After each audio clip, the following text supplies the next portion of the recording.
এখানে একটা অঙ্ক দেখতে পাচ্ছি আয়তঘন চৌপলের, যেখানে বলা হচ্ছে একটি আয়তঘনের দৈর্ঘ্য, প্রস্থ এবং উচ্চতা যথাক্রমে 10%, 20% এবং 30% হ্রাস পেলে আয়তন শতকরা কত হ্রাস পাবে এটা জানতে চাওয়া হয়েছে। এখানে যে নিয়মটা দেওয়া আছে, এখানে একটা বড় সূত্র দিয়ে সেইখানে তথ্যগুলো পুট ডাউন করে জাস্ট বের করে দেওয়া হয়েছে, কিন্তু পরীক্ষার হলে এত বড় সূত্র আমাদের মনে নাও থাকাটাই স্বাভাবিক। সেক্ষেত্রে আমি একটা প্রসেস দেখাচ্ছি, সেটা হচ্ছে শতকরা থেকে কিভাবে এটা বের করা যায়। দেখতে পাচ্ছ এখানে সূত্রটা একটা দেওয়া রয়েছে বইতে, কিন্তু আমরা এই নিয়মে করব না, আমরা শতকরার নিয়ম ধরে করব। প্রথমেই ধরে নিই দৈর্ঘ্য সমান হচ্ছে L, প্রস্থ সমান B এবং উচ্চতা হলো H। এবার হ্রাসের তথ্যগুলো আমরা পুট করব। দৈর্ঘ্য হ্রাস বলেছে 10%, অর্থাৎ 1/10।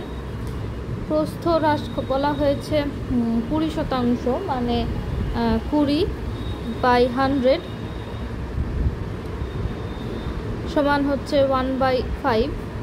উচ্চতার ক্ষেত্রে বলা হয়েছে 30% হ্রাস, সুতরাং 30/100 = 3/10।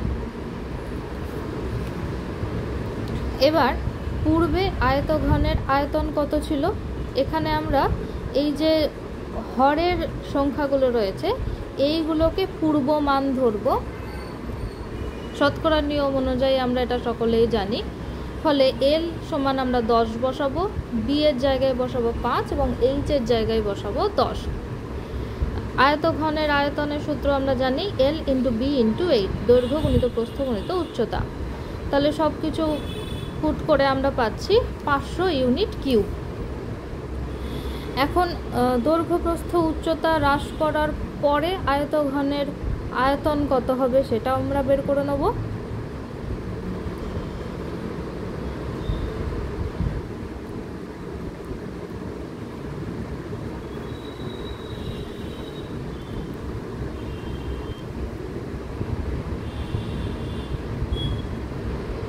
দৈর্ঘ্যের জায়গায় আমরা আবার একই সূত্র বসাবো, L1 B1 H1।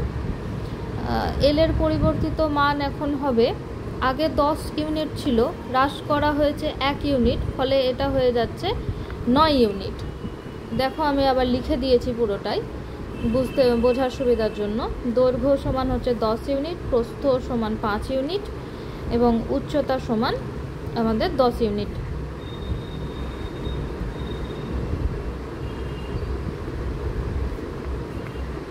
এটা পূর্বের মান। এখন কি মান হচ্ছে, এখন 10 থেকে 1 বাদ গেলে 9, প্রস্থের ক্ষেত্রে 5-এর জায়গায় আসবে 4 এবং উচ্চতার ক্ষেত্রে 10 থেকে 3 বাদ দিয়ে আসবে 7, ফলে আসছে 252 ইউনিট কিউব।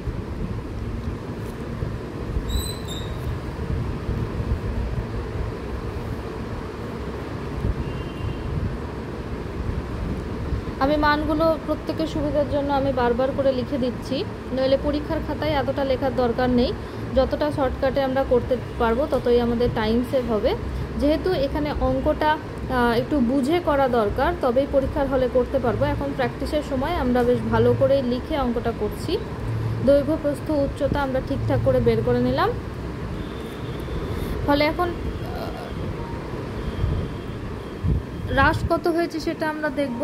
500 থেকে 252 বিয়োগ করলে আমরা সেই মানটা পেয়ে যাব, অর্থাৎ 248। এবার শতকরায় আমরা হিসেবটা করে নিলেই আমাদের ফাইনাল অ্যান্সার চলে আসবে।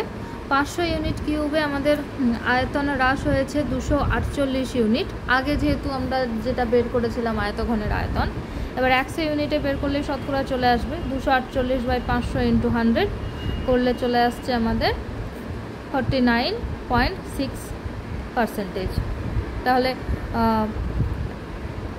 অঙ্কের প্রশ্ন অনুসারে আমাদের উত্তর বেরোলো 49.6% আয়তন হ্রাস পাবে। আশা করি অঙ্কটা তোমাদের সহজ বলে মনে হয়েছে। যে সূত্র আমাদের দেওয়া ছিল, সূত্রতে করলে খুব সহজেই বেরিয়ে যেত উত্তর, কিন্তু সেটা অনেক